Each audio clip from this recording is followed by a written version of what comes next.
Alright, so before we start any playing, we're going to want to go over the stick heights and how to hold a stick. Because those are important to playing all exercise. So just a quick review of how to hold your stick.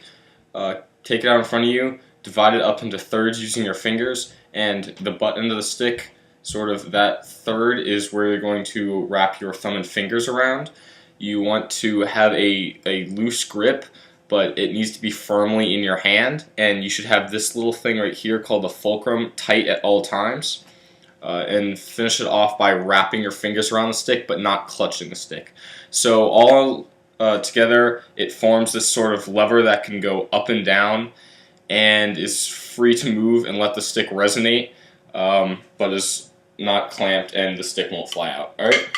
So then moving to stick heights.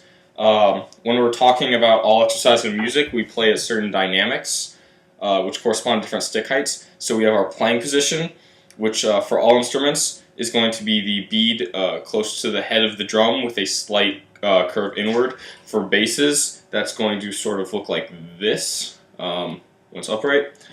We have 3 inches, which is our tap position. This is where the majority of the notes we play are attacked from. This is also sometimes called horizontal or parallel to the ground because it forms a line against the ground. And when you tap from there, it should come right back up to that same horizontal line. 6 inches is what I like to think of as 3 inches plus some. I don't really think of it as much of an increase. It's right about here. It's really only just a slight step up from 3 inches. There's not that much difference. There's a small difference in the sound. But you really should be thinking of keeping it low here because most people have a tendency to bring their 6 inches to like here. Which brings us to our next height, 9 inches, which is also known as 45 degrees, and that's about halfway between 3 inches and a completely vertical position. 9 inches, more sound than 6 inches. We move to 12 inches, which is not vertical, it's vertical, but with a slight amount taken off the top. This is where a lot of the accent notes we play are going to be. That has a full sound. And then finally we move to vertical, which is what we practice legatos at and we have a lot of big hits at. That is where most of the super power notes come from.